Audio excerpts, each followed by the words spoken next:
ஆனால் அதிகமாக இந்த நாக்கின் மூலமாக செய்யக்கூடிய தவறுகளில் மக்கள் எந்த தவறில் ஈடுபடுறாங்கன்னு கேட்டா புறம் பேசுதல். இந்த புறம் பேசுறது இருக்குதுல, இது இல்லாத மனிதர் யாருமே இல்லை என்று சொல்லலாம். அந்த அளவிற்கு யாராவது யாரையாவது பற்றி பேசாமல் இருக்க முடியாது. அந்த அளவிற்கு புறம் பேசுவதை பார்க்கிறோம். புறம் பேசியவர்கள்ட்ட போய் நம்ம கேட்கிறோம் வச்சுக்கிறோங்க, ஏன்பா ஏன் அவர் இல்லாத இடத்துல போய் இந்த மாதிரி புறம் பேசி இருக்கிறீங்களே, ஏன் பேசுறீங்க அப்படின்னு கேட்டோம்னா அவங்க சொல்லக்கூடிய பதில் என்ன தெரியுமா? நாங்க எங்க புறம் பேசணும், நாங்க புறமெல்லாம் பேசலையே, இருக்கிறது தானே பேசணும், அவர் செஞ்சது தானே பேசணும் என்று சொல்லுவார்கள். ஆனால் நபிகள் நாயகம் ஸல்லல்லாஹு அலைஹி வஸல்லம் அவர்கள் கூறுகிறார்கள், ஒருவர் மற்றவரை பார்த்து புறம் பேசி கொள்ளாதீர்கள் என்று நபி ஸல்லல்லாஹு அலைஹி வஸல்லம் அவர்கள் கூறுகிறார்கள். ஒருவர் இல்லாத இடத்திலே அவருடைய குறைகளை பற்றி பேச வேண்டாம் என்று அல்லாஹ்வுடைய ரசூல் ஸல்லல்லாஹு அலைஹி வஸல்லம் அவங்க சொல்றாங்க. அப்படி சொல்லும்போது ஒரு சஹாபி எந்திரிச்சு கேட்கிறாங்க, அல்லாஹ்வுடைய தூதரே, ஒருவருடைய குறைகளை பற்றி நீங்கள் புறம் பேச வேண்டாம் என்று சொல்கிறீர்கள், ஆனால் அந்த சகோதரருடைய உண்மையிலேயே அவரிடத்தில் இருக்கக்கூடிய ஒரு குறையை நாங்கள் பேசினால், உண்மையிலேயே அவர் செய்கின்ற ஒரு குறையை பற்றி நாங்கள் பேசினால் அது புறமாகுமா, அது புறம் என்ற அந்த குற்றத்தில் வருமா என்று ஒரு நபித்தோழர் கேட்கிறாங்க. இதற்கு நபிகள் நாயகம் ஸல்லல்லாஹு அலைஹி வஸல்லம் சொல்றாங்க, உண்மையிலேயே அவரிடம் இருக்கக்கூடிய குறைகளை அவர் இல்லாத நேரத்தில் பேசுவதிருக்கிறதே அதற்கு பெயர் தான் புறம் என்பது. புறம்னாலே என்ன தெரியுமா?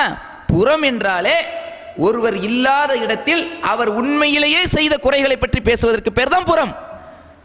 ஆனால் அவர் இல்லாத நேரத்தில் அவர் செய்யாத ஒரு குற்றத்தை, அவர் செய்யாத ஒரு தவறை பற்றி நீங்கள் பேசினால் அதற்கு பெயர் புறம் அல்ல, அதற்கு பெயர் அவதூறு என்று நபிகள் நாயகம் ஸல்லல்லாஹு அலைஹி வஸல்லம் அவர்கள் இதை அழகான முறையில் நமக்கு விளக்கி சொல்கிறார்கள். புறம் என்றால் என்ன, அவதூறு என்றால் என்ன என்பதை அழகாய முறையில் நமக்கு தெள்ள தெளிவாக சொல்லி தந்திருக்கிறார்கள். அப்ப இந்த புறம் விஷயத்தில் நம்ம எவ்வளவு கவனமாக இருக்கணும். ஆனா இன்னைக்கு என்ன நடக்குது, 4 வாலிபர்கள் நின்று பேசிக் கொள்கிறார்கள் வச்சுக்கிறங்க. அந்த 4 வாலிபர்கள் பேசிக் கொள்ளும் பொழுது அந்த 4 நபர்களும் எதை பற்றி பேசுவாங்க? 5வதாக அந்த இடத்தில் இல்லாத 5வதாக ஒரு நபரை பற்றி அங்க பேசிக் கொண்டிருப்பாங்க. அந்த அபூபக்கர் இருக்கிறாரே, அவர் எப்படிப்பட்டவர் தெரியுமா, இவர் எப்படிப்பட்டவர் தெரியுமா, அவர் எங்க போனார் தெரியுமா, அவன் அந்த மாதிரியாமல இவன் இந்த மாதிரியாமலன்னு சொல்லி அவர் இல்லாத ஒரு இடத்துல அவர் செய்த தவறுகளை, அவர்களுடைய குறைகளை தோண்டி கண்டுபிடிச்சு அந்த இடத்தில் டைம் பாஸுக்காக கேட்டா என்ன சொல்லுவாங்க, டைம் பாஸ். அந்த புறம் பேசுறத ஒரு பொழுதுபோக்காக பார்க்கக்கூடிய அளவுக்கு இன்னைக்கு பார்க்கிறோம். அந்த அளவுக்கு சில வாலிபர்கள் என்ன செய்வாங்க, அப்படி பேசிக்கிருப்பாங்களா? அதே நேரத்தில் அந்த 4 பேர் பேசியிருக்கான்னு வச்சுக்கிறங்க, ஒருத்தர் சொல்லுவார், மச்சான் எனக்கு நேரமாச்சு, நான் போயிட்டு வரேன், முக்கியமான ஒரு வேலை இருக்குது, நான் போயிட்டு வர்றேன் அப்படின்னு சொல்லி பைக்கை ஸ்டார்ட் பண்ணுவார்.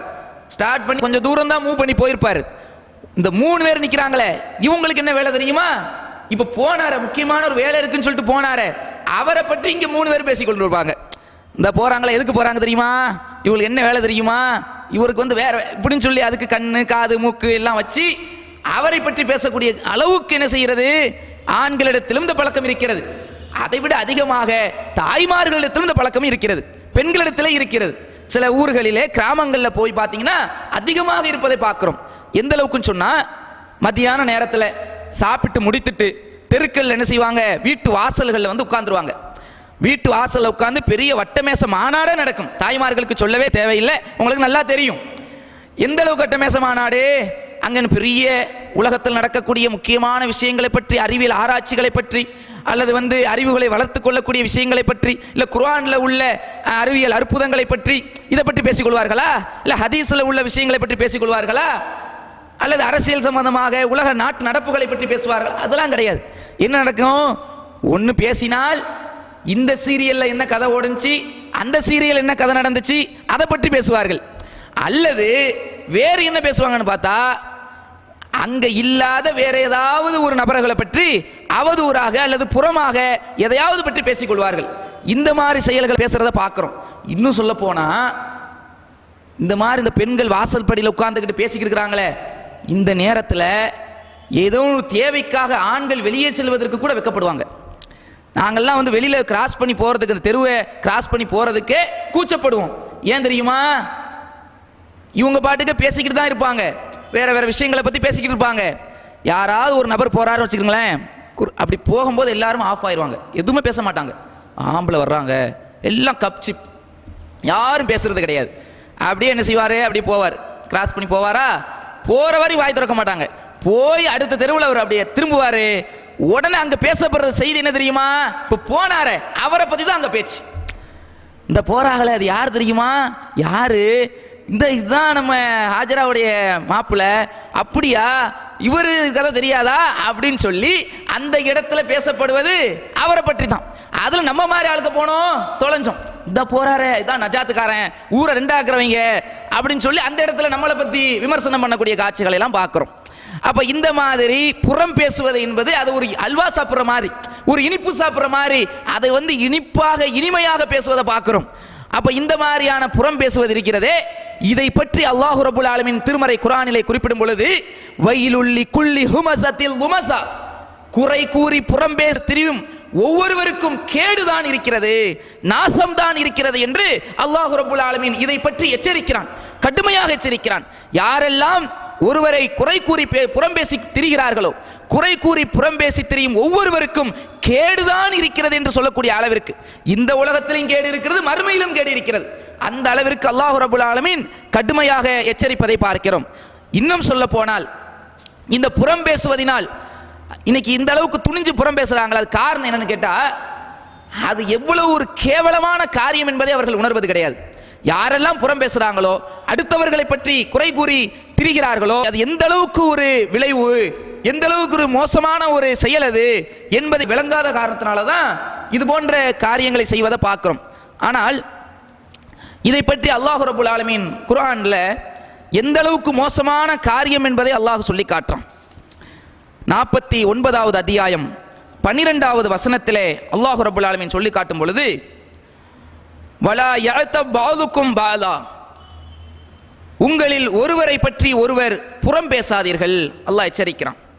எச்சரித்து விட்டு சொல்றான், ஐயுஹிப்பு அஹதுக்கும் ஐ யஅகுல லஹமி அஹீஹி மைத்தா, உங்களுடைய இறந்த சகோதரின் மாமிசத்தை உண்பதை சாப்பிடுவதை யாரேனும் விரும்புவீர்களா? அல்லாஹ் கேட்கிறான். உங்களுடைய இறந்து போன சகோதரருடைய மாமிசத்தை சாப்பிடுவதை யாரேனும் விரும்புவீர்களா என்று கேட்கிறான். எதுக்கு கேட்கிறான்? புறம் பேசி திரியாதீர்கள் என்று அல்லாஹ் சொல்லிட்டு இதை எதுக்கு சொல்றான்னு சொன்னா, யாரும் அதை விரும்ப மாட்டோம், ஃபக்கரிஹ்துமூஹு, எனவே அதை வெறுப்பீர்கள், அந்த போன்ற காரியங்களை நீங்கள் வெறுப்பீர்கள் என்று அல்லாஹ்வே சொல்றான். எப்படி இந்த காரியத்தை வெறுப்பீர்களோ அதுபோன்று புறம் பேசுவதை நீங்கள் வெறுக்க வேண்டும். ஏன்?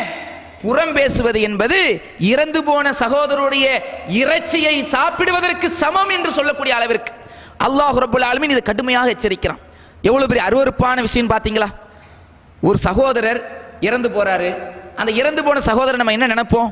அவருடைய உடலை கண்ணியப்படுத்தி குளிப்பாட்டி கஃனிட்டு அதை அழகான முறையில் நறுமணம் பூசி அதை கொண்டு போய் பத்திரமாக கபூரில் கொண்டு அடக்கம் செய்யும் போது அந்த கபூருடைய அந்த அடக்கம் செய்கிற அந்த நேரத்தில் அந்த ஜனாசாவுடைய மேல நேரடியாக அந்த மணல் விழுந்து விடக்கூடாது என்பதற்காக அதற்கு மேலே பாய் வைத்து மறைச்சி, அதுக்கு மேலே கட்டைகளை வைத்து மறைச்சி, அதுக்கு மேலே என்ன செய்கிறோம்? மண்ணளி போடுற அளவுக்கு அந்த உடலை எவ்வளவு கண்ணியப்படுத்துகிறோம்.